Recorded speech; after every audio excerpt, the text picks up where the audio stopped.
natural a la organización y especialmente a Aurelio. Gracias a él, a su invitación, yo tengo el honor de pasar estos momentos con vosotros.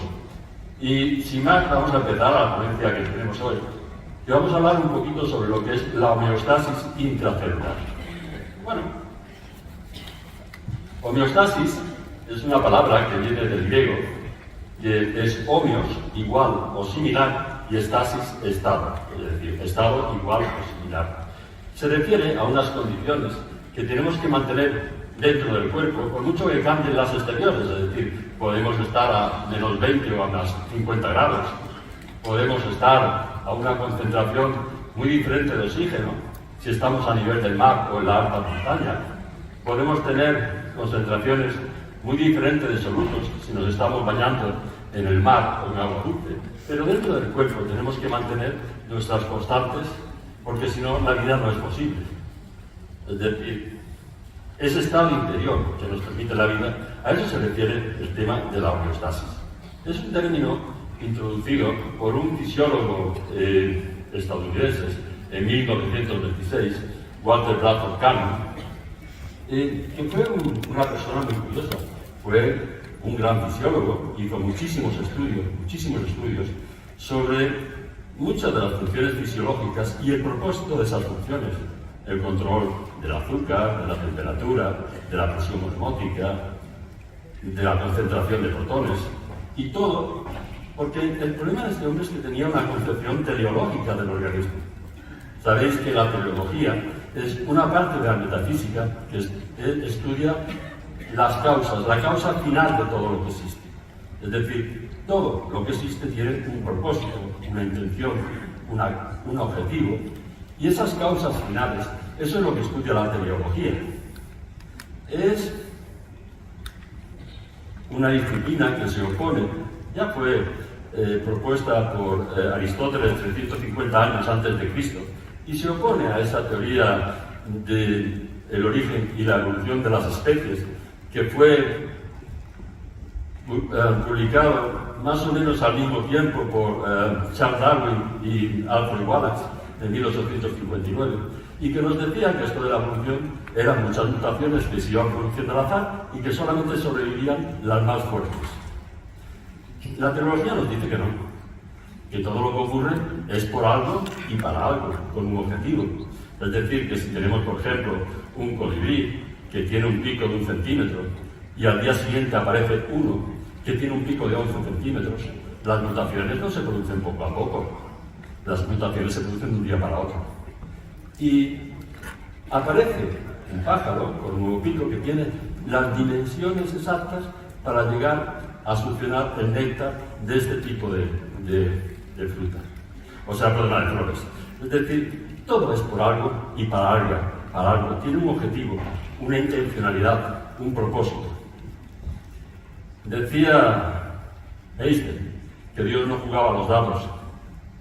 Y hay un autor peruano que me gusta mucho, Carlos Castañeda, que decía que todo lo que existe en el universo, que en el universo hay una fuerza inconmensurable e indescriptible, que los que beben de la fuente llaman la intención, y todo lo que existe en el cosmos está unido a la intención por un vínculo.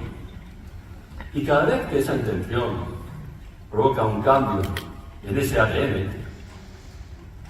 recordemos que el ADN es el límite entre lo bioquímico y lo biológico, entre la vida y lo inerte, y cada vez que hay una mutación del ADN, me da igual que sea la pluma del colibrí, que la escama de la piel del tiburón, uno lo que ve es la perfección absoluta. Es importante este concepto de la teleología, porque nos venden una historia. Yo particularmente sí que creo en ella. Creo que todo tiene un objetivo, una causa, una finalidad, y que está unida a esa intención general. Lo que pasa es que cada vez siempre se refirió a que esta idea suya de la homeostasis es algo que había sido propuesto ya en 1860 por Claude Bernard. Él nos dice que la estabilidad del ambiente interno, lo repetía siempre, es la condición para una vida libre e independiente. Es decir, cuando el ambiente externo no nos permite mantener esas constantes internas, la vida no es posible. Pero es un concepto de 1860 de Claude Bernard. Claude Bernard era, en aquella época, el catedrático de fisiología en Francia. Y se le considera el padre de la medicina experimental.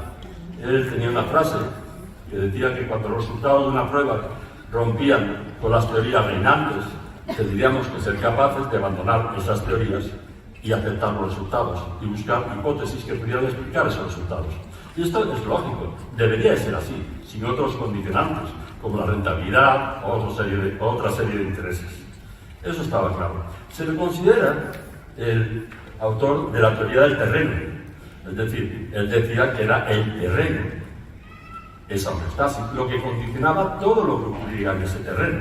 Se pasó toda su vida peleándose a nivel científico con Claude Bernard. Sabéis que Claude Bernard, el autor de la teoría microbiana de la enfermedad, que decía que había unos microbios muy pequeñitos que eran los que nos enfermaban, no entró en la Academia de las Ciencias de Francia hasta que murió Claude Bernard, porque Claude Bernard no lo dejó entrar. Y Claude Bernard y todos los médicos de la época, Pasteur era químico, no era médico, se le opusieron, le dijeron que no era posible, que era el terreno lo que condicionaba lo que ahí se producía y los microbios que vivían. Es decir, Claude Bernard lo que venía a decirle es que nunca íbamos a encontrar leones en el Polo Norte.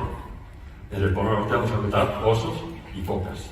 Y si con esto del cambio climático llegara allí la sabana africana, entonces sí encontraríamos cebras, jirafas y leones. Pero no llegarían primero las cebras y las jirafas. Primero llegaría la sabana africana y después llegaría la fauna que vive en ese terreno que es la sabana africana. Es decir, es el terreno lo que condiciona la fauna que va a existir. Esa es la teoría de Claude Bernard. Era cierta, claro que era cierta. Claude Bernard nos dijo también algo tremendamente interesante. Le decía que el aspecto determinante del terreno era el pH. El pH es el potencial de hidrógeno, es el secreto de la salud. Lo que ocurre es que en aquella época del pH solamente se sabía que había soluciones muy ácidas, neutras, básicas y muy básicas, pero no se sabía nada más. Otra persona contemporánea de estos dos monstruos, de Pasteur y Claude Bernard, fue Rudolf Virchow. Rudolf Virchow era un médico alemán, famoso, que tuvo una actividad muy importante a nivel médico, a nivel político. Fue propuesto 3 veces para el premio Nobel, pero nunca se lo dieron probablemente por su actividad política. Y se le considera el padre de la patología general. Pero sobre todo, lo que viene aquí a coalición es porque es el padre de la teoría celular. Él decía que todo esto estaba muy bien, pero que las enfermedades empezaban en las células y donde había que encontrar esa homeostasis, ese equilibrio interno y ese pH sería dentro de las células. Y es verdad, porque la célula es la unidad anatómica y funcional de los tejidos vivos y es donde se produce todo. Todo lo que existe en el cuerpo, dentro y fuera de las células, es producido en las células.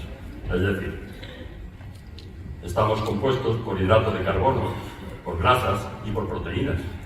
Los hidratos de carbono, bueno, cuando entran por los jugos gástricos y por la amilasa pancreática, se transforma en glucosa y se absorbe como glucosa, que es una molécula energética. Es la molécula que utiliza el organismo para producir energía para todo lo demás. Es verdad que también se pueden absorber como galactosa, el azúcar de la leche, pero la galactosa cuando llega al hígado se transforma en glucosa. Y también se puede absorber como fructosa, el azúcar de la fruta. Pero la fructosa no es reconocida por el cuerpo como una molécula energética. Al revés, simplemente por la glicogénesis de nuevo solamente se transforma en grasa y es una molécula más muy inflamatoria. Lo que pasa es que la fruta tiene su antídoto natural en la fibra, que hace que la absorción sea muy lenta y pequeña. Si a la fruta le quitamos la fibra y hacemos esos zumos, tienen muchas críticas, probablemente no sea tan sano. Le hemos quitado lo sano que tiene la fruta y estamos tomando realmente lo único perjudicial que es la fructosa. Y la fructosa no es una molécula energética. Entra en las células por la enzima transportadora de la glucosa y se metaboliza, ya lo veremos, en las mitocondrias para producir energía. Después tendríamos las grasas.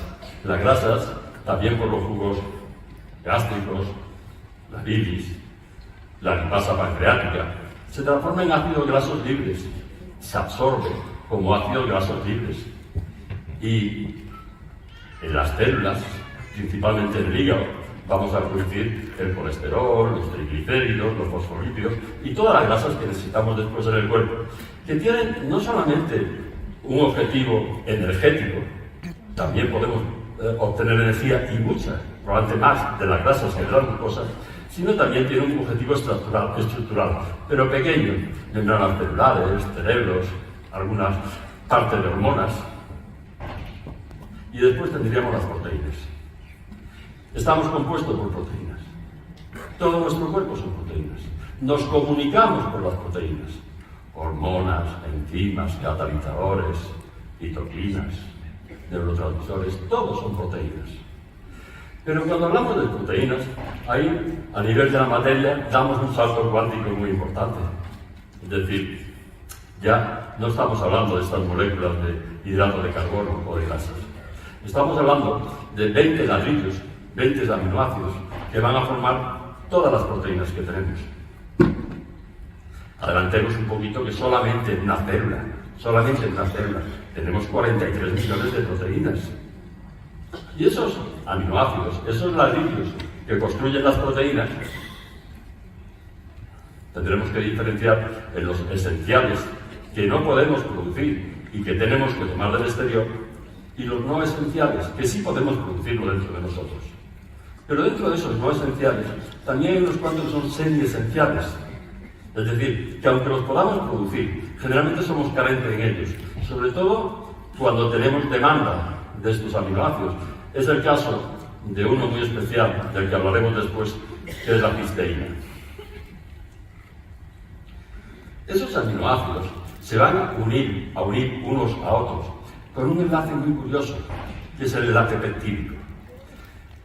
Esos aminoácidos se unen en una reacción de condensación, donde se libera una molécula de agua y se crea un enlace entre el carbono y el nitrógeno tremendo. Primero, porque es un enlace corto tremendamente fuerte.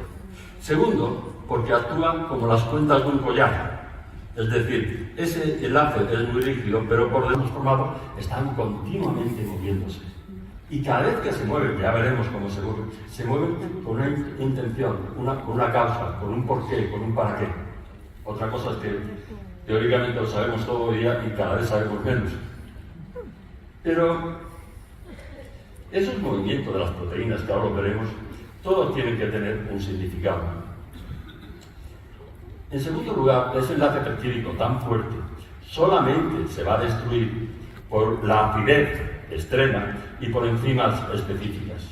No lo va a destruir tan fácilmente ni el calor ni otra serie de agentes físicos. La acidez extrema la encontramos en el estómago, con un pH de 0 o de 1. Las enzimas específicas, estamos hablando de la pepsina gástrica, que específicamente va a romper ese enlace peptídico. De manera que cuando pasa al intestino, pasa como aminoácidos y se absorbe como aminoácidos simples. También se pueden absorber como dipéptidos, como dos péptidos, como dos aminoácidos, rara vez como tripéptidos. Los dipéptidos, hay algunos que tienen un mecanismo de absorción mucho más rápido y que se absorben mucho mejor como dipéptidos que como sus aminoácidos simples. Ya veremos también ahora el porqué. En tercer lugar, para que se formen las proteínas, necesitamos el dictamen de nuestro ADN. Una vez que esos péptidos, esos aminoácidos, entran dentro de las células, para que unas fábricas que tienen que fabricar esas proteínas, que son los ribosomas, ya veremos, funcionen, necesitan el dictamen, el sello y la frecuencia de nuestro ADN. Es decir, no podemos tolerar esas proteínas extrañas. Cuando no tenemos más remedio que tolerarlas por un trasplante de hígado, un trasplante de riñón, un trasplante de lo que sea, estamos condenados a tomar inmunosupresores de por vida, porque nuestro sistema inmunológico lo rechazaría así. Tenemos que fabricar nuestras proteínas con nuestro sello y con nuestra frecuencia. Es decir, ya lo veremos después, ese ADN que está en el núcleo,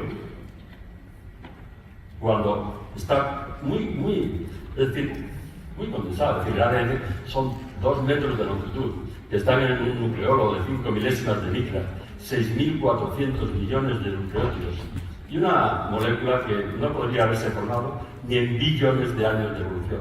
Y muchos creemos que es la molécula del creador, que tenemos dentro del núcleo de cada una de nuestras células. Cuando esa molécula se relaja, viene una molécula mucho más pequeñita, de 100 a 200 nucleótidos, el ADN son 6.400 millones de nucleótidos, que copia una parte del ADN, le da las instrucciones al ribosoma y el ribosoma crea esas proteínas. Dentro de cada célula tenemos 10 millones de ribosomas trabajando para crear esas proteínas. Pero necesitan el sello y la frecuencia de nuestro ADN.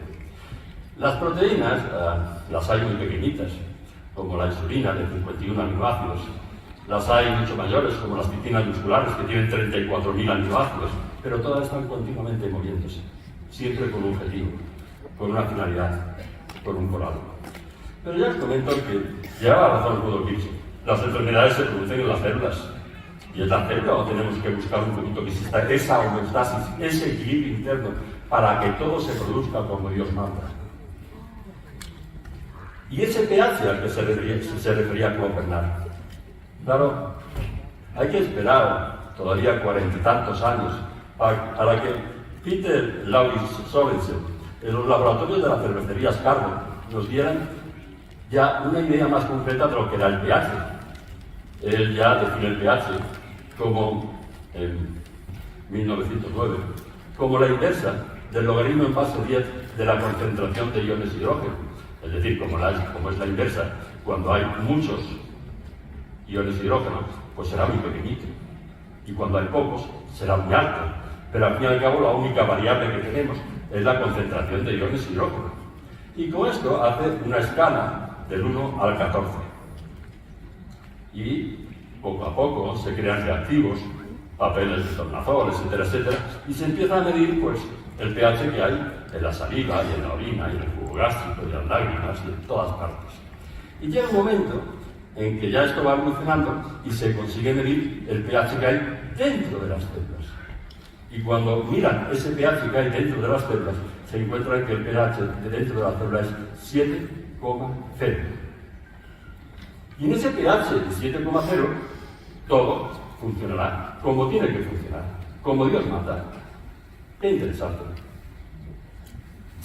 Es decir, lo que quiero decir es que esta es una imagen que vemos con frecuencia en muchos de nuestros acuíferos, desgraciadamente, cada cierto tiempo. Esto es el Mar Menor, esa albufera que hay ahí en Murcia, ese brazo de mar aislado, pero lo estamos viendo continuamente en muchísimos ríos, muchísimos lagos, incluso en nuestras costas.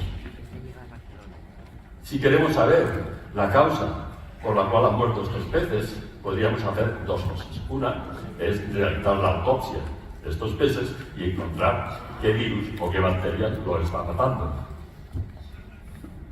La otra cosa que podríamos hacer es analizar ese agua para ver qué existe ahí que impide que esos peces mantengan su homeostasis interna, su equilibrio interno. Yo os preguntaría que levantarais la mano los que pensáis que deberíamos hacer la autopsia de estos peces a ver qué microbio lo está matando. Y ahora os pediría que levantarais la mano los que pensáis que deberíamos analizar el agua a ver qué tóxico hay en el agua. Creo que vamos por buen camino. Creo que consigo explicarme y que entendáis un poquito lo que quiero decir. Un poquito antes del descubrimiento del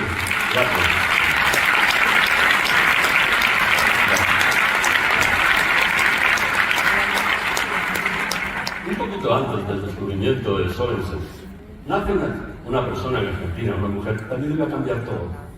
Rebecca Hershman era la quinta de 7 hermanos, 5 mujeres y 2 varones. Y en aquella época, nace en Argentina, en una familia más o menos culta, acomodada. En aquella época, varias de las hermanas, de las 5 hermanas, hicieron carreras universitarias, lo cual no era normal. Esta chica hace farmacia y después se especializa en bioquímica. Y entra a trabajar en los laboratorios de Bernardo José, que era el único premio Nobel que había en Argentina en aquella época. Y ahí desarrolla una metodología para hallar el potasio en sangre, que tuvo mucha fama. Y con esto hizo su tesis doctoral. Gracias a ella, consigue una beca para seguir investigando en la Universidad de Rochester, en Nueva York. Y allí empieza a investigar un poquito sobre la concentración de gases en sangre y también sobre las radiaciones ionizantes. Pero los aviadores, en aquella época, cada vez, en la década de los 50, volaban a más altura, a más altura, a más altura. Llega un momento en que ya tenían que respirar oxígeno. Y ya se encuentra que esta gente, cuando viajan por ahí arriba, tiene más enfermedades, envejecen antes, tienen una serie de problemas. Entonces se pone a investigar qué es lo que ocurre. Y en 1954 nos saca una idea que fue realmente rompedora. Nos saca un artículo de la revista Science que decía el envenenamiento por el oxígeno y la radiación X, un mecanismo en común. Y fue un artículo rompedor porque en aquella época se pensaba que era el oxígeno la fuente de la vida, lo que permitía la vida. No se consideraba que nos pudiera hacer daño. Ella nos dice que el oxígeno, igual que nos da la vida, también nos puede dar la enfermedad y el envejecimiento y la muerte. Y además tuvo una manera un poquito cruel de demostrarlo, es decir, en aquella época, la década de los 50, era muy normal la ceguera de los niños prematuros. Entonces ella demostró en modelos experimentales convencionales que el problema estaba en que las incubadoras tenían una concentración de oxígeno muy elevada. Entonces, cuando tenían esa concentración de oxígeno, no se formaban bien los vasos de la retina y aparecía la fibroplasia retrodental y los niños quedaban ciegos. Cuando en esas incubadoras, con los ratones, disminuyó la concentración de oxígeno, se solucionó el problema. Cuando en esas incubadoras, con los niños nuestros, disminuyeron la concentración de oxígeno, dejó de producirse esa fibroplasia retrodental y esa ceguera de los niños prematuros. Ella empezaba su artículo diciendo el envenenamiento por el oxígeno y decía una consideración sobre varios informes diferentes nos han permitido plantear la hipótesis de que el envenenamiento por oxígeno y el daño por la radiación X tienen un mecanismo en común basado en la formación de radicales libres oxidantes. Era cierto. Y aunque al principio se despierta un rechazo muy importante a esta hipótesis, después se comprueba que era cierto. Y después se comprueba que siempre que enfermábamos, aumentaban los radicales libres. Y también se comprobaba, comprobó que con el envejecimiento aumentaban también los radicales libres. Y por eso cuando vamos cumpliendo años, tendríamos más a enfermar. Ya veremos por qué. En el 62 saca un artículo muy interesante del envejecimiento por insuficiencia de las defensas antioxidantes. Ya no es que creáramos más radicales libres, ya que es que el organismo creaba menos antioxidantes para neutralizar esos radicales libres. La verdad es que la prensa anglosajona intentó un poquito darle esto, porque fue la descubridora de los radicales libres. La propusieron para el premio Nobel en la década de los 80, pero ya la cogió un poquito mayor, un poquito enferma, no pudo ir a la entrevista previa y no se la dieron. El doctor Leonard Herman es un profesor de la Universidad de Nebraska que intentó en la prensa anglosajona decir que era el padre de los radicales libres. No, el padre de los radicales libres es Rebecca Herman. Y después también se le...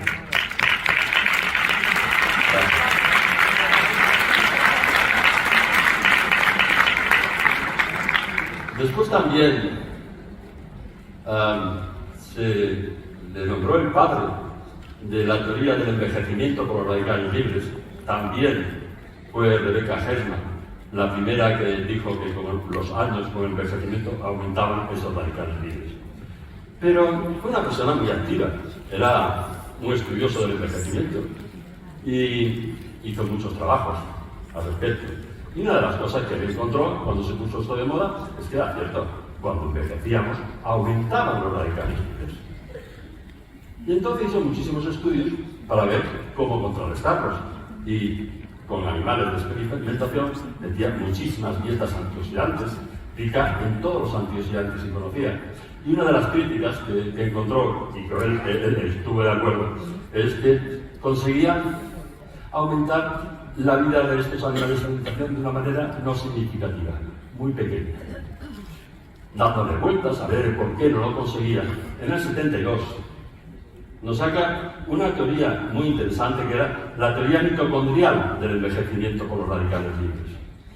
Él lo que llegó a la conclusión es de que probablemente esos radicales libres, ahora veremos qué son, se producían dentro de las mitocondrias, unos corpúsculos que hablaremos ahora que están dentro de las células, y que todo lo que nosotros dábamos no llegaba hasta ese sitio para realizar los radicales libres.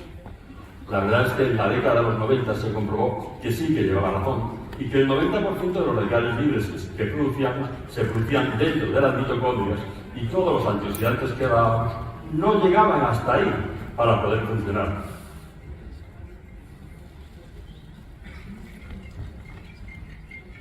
Yo lo siento porque voy a repetirme, esto ya fue explicado maravillosamente bien por Ainhoa Corrales, a la que admiro y es una enorme docente, pero ya que estaba aquí, tengo que explicar, como es un minutito y está en el programa, pues diremos un poquito qué son los radicales libres. ¿Sabías qué son los radicales libres y cómo nos afectan a nuestra piel? Los radicales libres son moléculas inestables que han perdido un electrón a causa de la contaminación, los rayos ultravioleta, el tabaquismo o por mismos procesos que genera nuestro cuerpo. Estas moléculas inestables buscan vigorosamente robar el electrón que han perdido. Así se lo roban a la siguiente molécula y se forma un círculo vicioso de robo de electrones, provocando un daño en la piel, en las fibras de colágeno, elastina y a nivel celular, ocasionando envejecimiento prematuro. Los antioxidantes son moléculas que donan desinteresadamente sus electrones a los radicales libres, así neutralizando el daño que estos generan y previniendo el envejecimiento. Hace poco salía un programa en La Voz que nos hablaba un poquito de radicales libres. Esta es una fracción muy pequeña de ese programa. Todas las grandes enfermedades del siglo XX. Estas afirmaciones se basan en la reacción química entre los antioxidantes y unas moléculas llamadas radicales libres presentes en los seres vivos. Los radicales libres son moléculas cristales que se encuentran en las células. Atacan a otras moléculas próximas en el intento de robar el electrón para recuperar su estabilidad. Cuando la molécula atacada pierde ese electrón, se convierte a su vez en un radical libre y se inicia así una reacción en cadena. Normalmente el organismo soporta perfectamente la presencia de los radicales libres, pero si hay demasiados, las células pueden resultar dañadas y las consecuencias devastadoras. El daño causado por los radicales libres está asociado a muchas enfermedades, tales como enfermedades del corazón, el cáncer y la degeneración macular. Pero también creemos que el daño de los radicales libres causados en células y los tejidos es una parte fundamental de nuestro proceso de envejecimiento, donde ejercemos un parte de la acción de estos radicales libres. ¿Qué más se oye? Porque en mi ordenador se oía bien.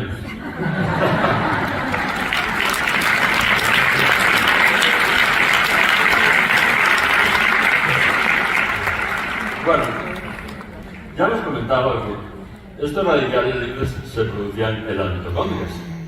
¿Y qué son las mitocondrias? Son unos corpúsculos pequeñitos que hay dentro de cada célula. Tenemos de 1000 a 5000 mitocondrias dentro de cada célula. Y tienen algo muy curioso, y es un ADN diferente al nuestro. Hoy día se admite que son unas bacterias, unos proteus, que nos colonizaron hace 1500 millones de años y que gracias a ellos apareció la célula eucariota con núcleo, de la cual venimos todos, y que se encargan de producir la energía. Solamente tenemos una simbiosis con ellas maravillosa, solamente producen la energía, pero no vienen de nuestro ADN. Las mitocondrias que tenemos siempre las heredamos de la madre, ninguna del padre. Y tenemos unas cantidades de mitocondrias enormes. Aquí entra la glucosa y el oxígeno. Para metabolizar esa glucosa se produce la energía y se producen los radicales libres. Es decir, el 95% de ese oxígeno que utilizamos para metabolizar la glucosa se va a transformar en agua. pero hay un 5% que se va a transformar en radicales libres. Lo que ocurre es que las mitocondrias están compuestas por 1.300 proteínas. La mayoría de ellas todavía no sabemos por qué. Y en nuestro libro de texto nos la dibujan así. Esta es una imagen preciosa. Pero realmente, si la vemos a nivel energético, son estos hilitos azules que hay alrededor de esta célula del melanoma. Y estos hilitos azules son las 1.000 a 5.000 mitocondrias que tenemos dentro de cada célula. Y así nos las ponen en nuestro libro de texto, en 2D. Pero realmente son de esta forma.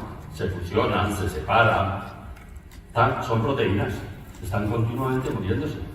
Y cada vez que se mueven para algo, es por algo y para algo. Lo sabemos, este tema de los movimientos. Porque no sabemos la mayoría de las funciones de esas 1.300 proteínas. Tenemos que ser un poquito conscientes de realmente que hay muchas cosas todavía que no sabemos. Bueno, ese metabolismo mitocondrial va a producir 200 kilos de ATP al día que vamos a gastar y 30.000 trillones de radicales libres al día. Y esos radicales libres, esas especies reactivas del oxígeno, eso es lo que realmente va a alterar la célula por dentro. Y eso es lo que va a oxidar esas maquinarias de producir proteínas que son esos 10 millones de ribosomas que tenemos dentro de cada célula. Los principales radicales libres son estos. La verdad es que el más importante es el radical hidroxilo. Es el más frecuente y el que condiciona un poquito a todos los demás. Lo que están en negrita son los primarios, los otros son reacciones entre los primarios entre sí o primarios contra los secundarios. Y el organismo, para neutralizar esos 30.000 trillones de radicales libres, tiene una serie de sustancias que son los antioxidantes. Y vamos a distinguir siempre entre los antioxidantes enzimáticos, la superoxidimutasa, las catalasas y el glutatión, que tiene una importancia muy especial, ahora lo veremos, y los no enzimáticos. Y ahí tendríamos vitamina A, vitamina E, vitamina C, polifenoles, licopeno, melatonina, licisulina y un montón de otras cosas. Pero esos son mucho menos fuertes que los enzimáticos, los que se producen dentro de las células. Y dentro de esos enzimáticos, ya os comentaba que el glutatión es el antioxidante maestro, el que condiciona un poquito todo lo demás. Es decir, el glutatión es el mayor antioxidante enzimático endógeno, intracelular, se le conoce como el antioxidante maestro. Ahí me decían, no te preocupes, que ahí te voy a ir poniendo en la pantalla todo lo que tú tienes que decir. Y me sale otra presentación diferente. Entonces, me perdonáis que de vez en cuando tenga que leerlo. Bueno, dicen que el cuerpo humano, especialmente el hígado, produce entre 8 y 10 gramos al día de glutatión y que con una alimentación muy sana, rica en una serie de sustancias que luego después podríamos obtener 0,15 gramos. Pero todo lo demás, ese 99%, tenemos que producirlo nosotros dentro de nuestras células, en nuestros ribosomas. Sabemos que el glutatión son 3 aminoácidos, el ácido glutámico, la cisteína y la glicina, y que esta cisteína que está en medio es la que tiene el grupo sulfhidrilo, SH, que va a ser el neutralizador de esos radicales libres. Y también los compuestos que llevan ese grupo SH se le llaman mercaptanos, del latín mercurio captanos, porque son los mayores quelantes que existen, los mayores neutralizadores de metales pesados, y de tóxicos, y de xenobióticos. Cuando ese radical SH, es lo que en bioquímica se llama un equivalente de reducción. Cuando lo perdemos, tenemos un hidrogenión y un electrón, perdón. Esto, teóricamente, debe de ir para atrás. Muy bien. Cuando lo perdemos, entonces neutralizamos ese radical libre, quelamos ese metal pesado y se une con otra molécula de glutatión para crear el disulfuro de glutatión. Afortunadamente hay una enzima muy abundante dentro de la célula, que es la glutatión reductasa, que hace que esta forma oxidada de glutatión la vuelva a producir en una forma reducida. Y esta proporción entre la forma reducida y la forma oxidada va a ser el mayor condicionante de lo que llamamos el estrés oxidativo intracelular, que debe ser aproximadamente de un 90-10 a favor del glutatio reducido. Pero fijaros que si tenemos mucho glutatio reducido y poco glutatio oxidado, y sulfuro de glutatio, tendremos una célula saludable. Pero si tenemos poco glutatio reducido y mucho glutatio oxidado, tendremos estrés oxidativo y enfermedad. Bueno, el glutatio en principio se descubre en el 88, se le considera una molécula que transportaba hidrogeniones, se la aísla en el 25, en 1925, ya se sabe un poquito cómo está compuesto y entonces se encuentra que es el mayor antioxidante que conocían. Pero ahí se queda, ya está catalogada, ya se ha visto de qué va, ya se archiva y ahora la historia. Y hasta los descubrimientos de Rebecca Herrmann en el 56 no vuelve a tener protagonismo. Y el protagonismo es porque cuando se ponen a buscar qué sustancias hay en el cuerpo para neutralizar esos radicales libres, se encuentran que no hay nada que sea porque sí, todo es por algo y para algo, y resulta que el glutatio era la molécula más abundante que hay en el cuerpo después del agua. ¿Cómo se explica eso? Es muy fácil. Esos 10 millones de ribosomas, esos 10 millones de fábricas de proteínas que tenemos dentro de las células, hay que engrasarlas. Y el glutatio es el 3 de 1, es la grasa, que va a neutralizar esa acción oxidante de los radicales libres. Es decir, en la década de los 60 y los 70 se vuelve a tener mucha importancia esta sustancia, el glutatio, y se hacen muchísimos estudios con él. Lo primero que se hace es que si es una molécula tan importante, vamos a darle al cuerpo muchísimo glutatio. Y se produce fácilmente a partir de la Saccharomyces cerevisiae, un hongo, el hongo de la levadura de la cerveza, que es un hongo muy curioso porque nosotros tenemos 30.000 genes, ese hongo tiene 6.400 genes, pero tenemos los genes desde el principio de la creación. 3.000 de esos genes los seguimos teniendo nosotros, es decir, que podemos considerar que somos un 10% hongo de la levadura de la cerveza. Por eso si dentro de un ratito pues el cuerpo nos pide ir a llamar y tomarnos una hora, que nada niña, no llevamos muchos genes.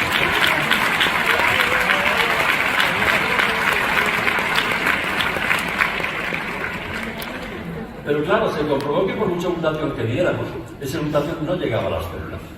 Y el estrés oxidativo seguía exactamente igual. Teníamos muchos problemas. Era una proteína extraña. La destruíamos. Pero sobre todo, no atravesaba la membrana de las células, que tenemos que hablar ahora un poquito de ella. No la atravesaba. Entonces no llegaba a su sitio. Y no hemos hinchado de dar glutatio de todas las formas. Liposomado, sublingual, intravenoso, en aerosol, en cremas. No sirve para nada. Pero cuando se produce todo en gran cantidad y no sirve, no se tira. Se hace publicidad, se vende. Y veréis que el mercado de glutatión sigue cada vez mayor.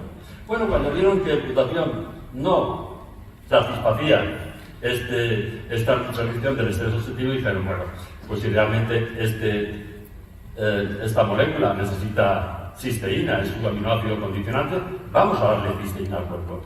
Y empieza a darle cantidad de cisteína y tampoco llegaba a las células, tampoco se conseguía nada con el estrés oxidativo celular. Al principio se consideró que la cisteína se pensó que era venenosa, porque se daba y de mucha cantidad y no la encontraba en la sangre. ¿Qué ha pasado?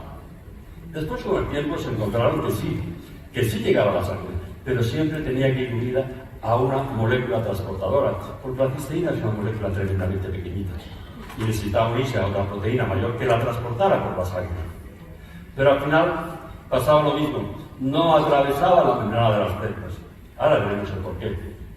Es decir, la administración de dosis altas de cisteína tampoco consiguió aumentar significativamente el glutatio intracelular. ¿Y por qué? Veréis, esto es una célula.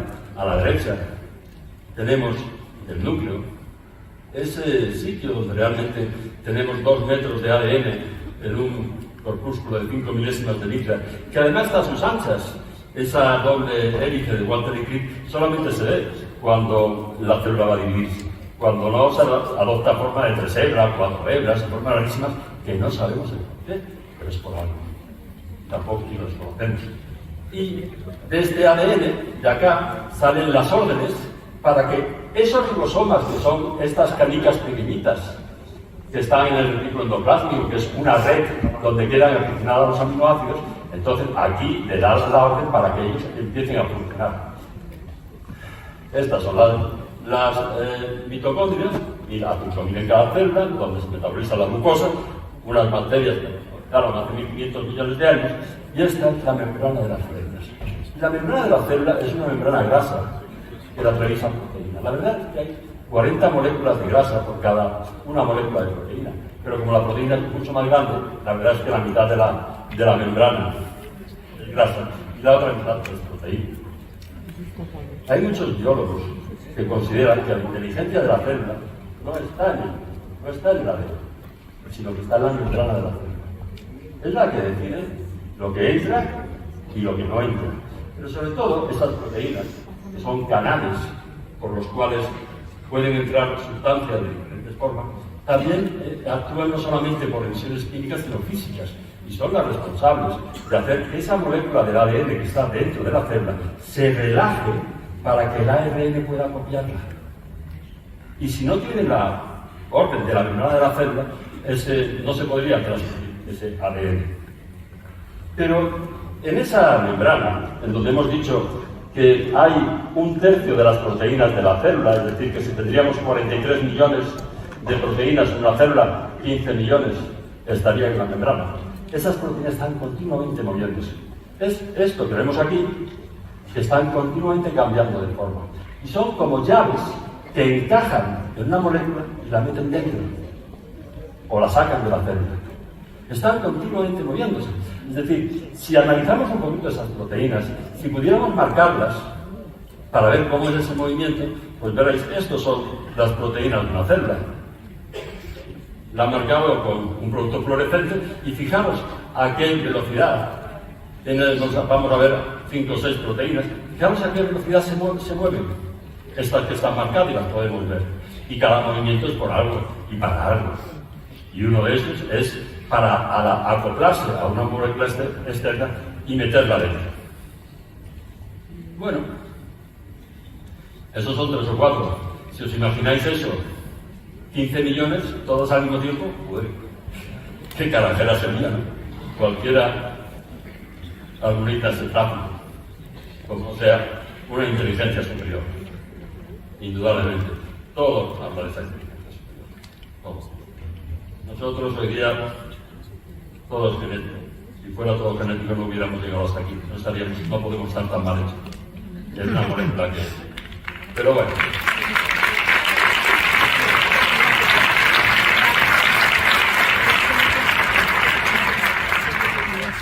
Fijaros cómo se mueven estas proteínas de la membrana. Bueno, el glutatión se produce en el interior de las células, en los ribosomas. En estas fábricas que hay aquí cerca del núcleo. En principio, la cisteína es el aminoácido limitante en la producción de glutatión, pero esa cisteína no la podemos meter como tal dentro de la célula. Ahora veremos cómo la podemos meter, porque así no, ni como glutatión ni como cisteína. En el citoplasma, dentro de la célula, su concentración es mayor sobre todo en los órganos de eliminación, 7,3 milimoles en el hígado, 4 en el riñón, 3 en el pulmón. Y son los órganos que primero van a responder a nuestros tratamientos. Pero no olvidemos que el cerebro pesa el 2% del cuerpo y consume el 20% del oxígeno. Es decir, es un sitio donde se producen muchos radicales libres y realmente también es un sitio muy sensible a esos radicales libres. A ver. Bueno, en las mitocondrias su concentración es mucho mayor, que quiere decir que hay un mecanismo para meterlo dentro de las mitocondrias, que es donde tienen que funcionar, donde tienen que actuar. Las células son impermeables al glutatión, por lo que dentro de la célula lo vamos a medir en milimoles, pero fuera en micromoles. La concentración exterior es miles de veces inferior al interior de la célula. Es aquí donde tienen que funcionar. Lo que pasa es que el glutatión no puede entrar dentro, pero sí puede sacarlo fuera, pero hay una serie de enzimas que lo destruyen en la membrana y recaptan la cisteína. Este es el mercado de glutatión. Vemos que va aumentando las cosas. Esto es la molécula de cistina. Es como se presenta la cisteína en la leche materna, como nos da la naturaleza. Dicen que come todo lo que tú quieras de lo que Dios ha puesto entre el cielo y la tierra para ti, pero como Dios lo ha puesto. Pero cuando terminamos la lactancia materna, pasteurizamos la leche. Hace 2 millones de años que el Homo erectus descubrió el fuego, calentamos los alimentos y destruimos esa cistina, que tiene una particularidad muy importante, que es ese puente disulfuro que hace que tenga una forma especial. Y para esta forma de cistina sí tenemos unas proteínas en la membrana de la célula que las cogen y la meten dentro. Pero no para la cisteína y no para el glutato, sino para la cistina, para ese dipéptido, que son 2 moléculas de cisteína. Los precursores del glutatión son extremadamente sensibles al calor, y nosotros hace 2 millones de años que nos dio por calentar nuestros alimentos. Siempre me preguntaba por qué los animales tienen tan pocas enfermedades, si somos un producto más evolucionados que ellos y nosotros tantas. Es decir, la cistina está presente en algunos alimentos, judías verdes, brócoli, lentejas, pollo, derivados lácteos, pescados, merluza, atún, bonito, pero ya no podemos volver a la época de los australopithecus para tomar el pollo crudo, la merluza cruda, el atún crudo, los garbanzos crudos, ya no.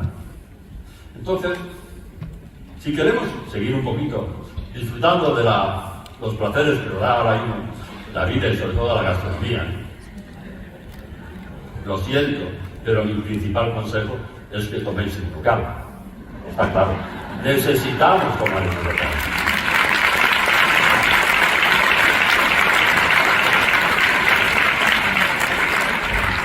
Fijaros que tenemos otro problema.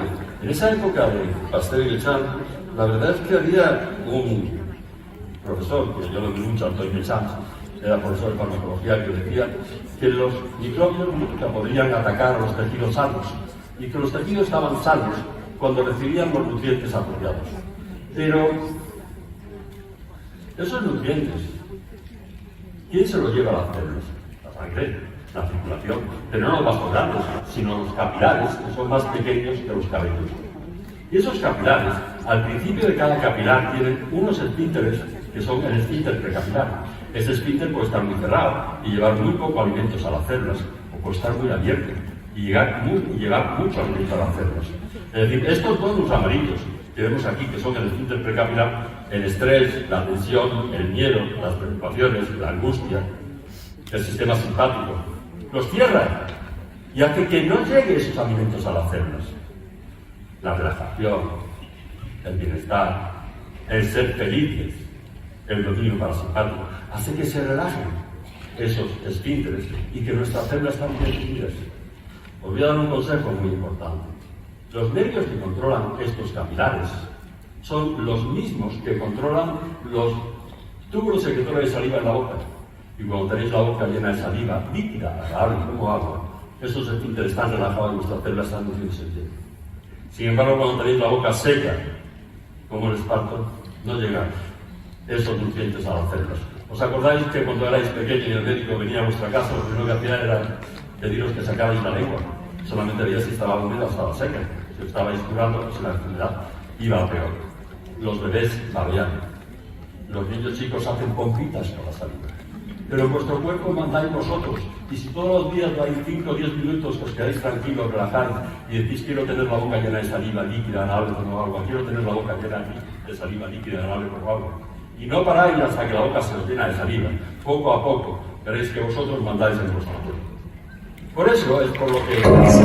Recuerda, la felicidad es una decisión que me invito a tomarla cada día. Soy Mauricio de Lechamp y soy 100% inocente. Nos recuerda continuamente que tenemos que ser felices. Por eso Aurelio, el primer día, en el primer momento, inauguró este congreso diciendo, perdón, que aquí hemos venido a disfrutar el camino y a ser felices. que es lo que más cura. Si yo pudiera recetaros algo como médico, aparte de tomar Inmunocal, si yo pudiera recetaros algo para todo, indudablemente, que lo que os recetaría sería muchas velas, muchas rosas y muchas botellas de vino.